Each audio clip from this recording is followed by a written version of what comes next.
नमस्कार साथियों, जैसा कि आप लोगों को पता उत्तर प्रदेश में जो है 9 विधानसभा सीटों पर उपचुनाव होने जा रहा है और जिसके लिए हम बात करेंगे समाजवादी पार्टी और भारतीय जनता पार्टी जो है लगातार ज़मीनी स्तर पर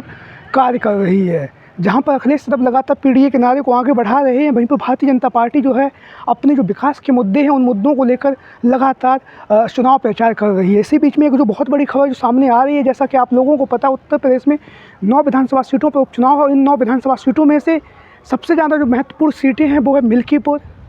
उसके बाद कहल, उसके बाद फूलपुर की विधानसभा सीट। फूलपुर की विधानसभा सीट को लेकर आज हम बात करेंगे। फूलपुर की विधानसभा सीट जो है वो इसलिए भी महत्वपूर्ण है क्योंकि आप लोगों को पता है 2022 के विधानसभा के चुनाव में भारतीय जनता पार्टी यहाँ से 2,500 से 3,000 वोटों से ही जीत सकी। और वहीं पर हम बात करेंगे लोकसभा के चुनाव 2024 में भी भारतीय जनता पार्टी 3,000 से 4,000 वोटों से ही फूलपुर की लोकसभा सीट जीत सकी। और वहीं पर हम बात करें अगर फूलपुर की विधानसभा सीट को लेकर, जहाँ पर विधानसभा उपचुनाव है, तो 2024 के लोकसभा के चुनाव में भारतीय जनता पार्टी जो है 18,000 वोटों से फूलपुर की विधानसभा सीट से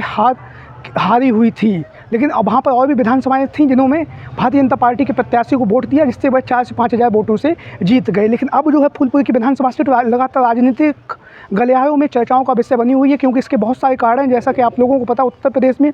जो है फूलपुर की विधानसभा सीट जो है पटेल बाहुल सीट है। और पटेल बाहुल सीट होने के साथ साथ यहाँ पर स्वामी प्रसाद मौर्य समाज के और कुशवाहा समाज के जो लोग हैं वो भी अच्छी खासी तादाद में हैं। हम बात करें फूलपुर की विधानसभा सीट से भारतीय जनता पार्टी की तरफ से श्री दीपक पटेल को चुनावी मैदान में उतारा गया है। वहीं पर अखिलेश यादव जी के द्वारा 2022 के विधानसभा के चुनाव में जो मुस्तफा सिद्दीकी को अखिलेश यादव जी ने चुनावी मैदान में उतारा, तो वो महज 2,000 से 3,000 वोटों से 2022 के विधानसभा के चुनाव में हार गए थे। लेकिन अब अखिलेश यादव जी के द्वारा एक बार पुनः मुस्तफा सिद्दीकी को चुनावी मैदान में उतार कर कहीं ना कहीं पीडीए की जो रणनीति है उस रणनीति को आगे बढ़ाया गया है। वहीं पर फूलपुर की जो विधानसभा सीट है, यहाँ पर लगातार पिछड़ा दलित अल्पसंख्यक की जो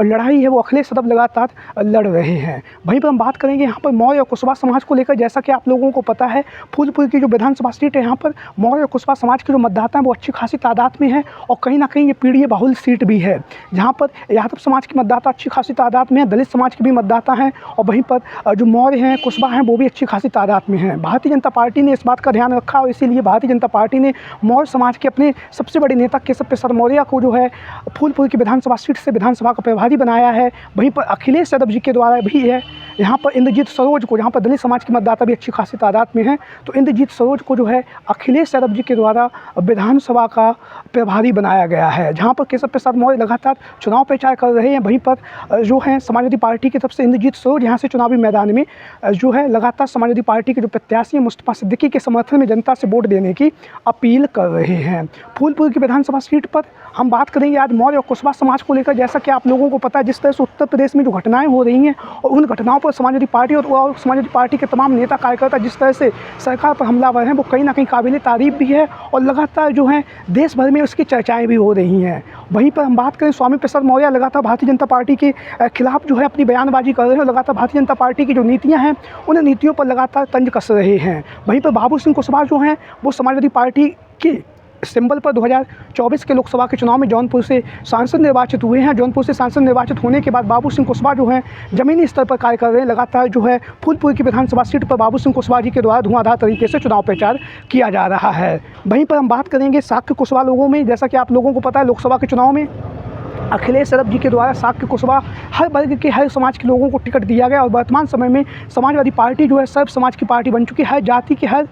जाति के नेता इसमें हैं, हर जाति के सांसद समाजवादी पार्टी में और लगातार जो समाजवादी पार्टी का प्रचार प्रसार कर रहे हैं और लगातार ज़मीनी स्तर पर कार्य करते हुए अखिलेश यादव जी का साथ जो है वो दे रहे हैं। वहीं पर फूलपुर की जो विधानसभा सीट है, अगर यहाँ की हम बात करें तो यहाँ पर जो है शाक्य कुशवाहा और सैनी समाज के जो मतदाता हैं वो लगातार पीडीए की लड़ाई में आ रहे हैं और अखिलेश यादव लगातार इन